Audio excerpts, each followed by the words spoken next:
everyone, this is Susan Zheng from China Zhejiang OYANG Machinery.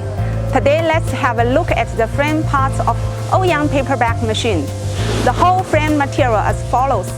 Wallboard adapter material, Nodular cast iron, QT400 or QT500. Nodular cast iron is a high-strength material. It has comprehensive performance, is close to steel, which is based on its excellent features. It has been successfully used for casting some parts with complex force, high strength, toughness, and wear resistance. Wallboard thickness is 50 mm. The solid and stable frame is one of the most basic factors for the machine to run at high speed without shaking.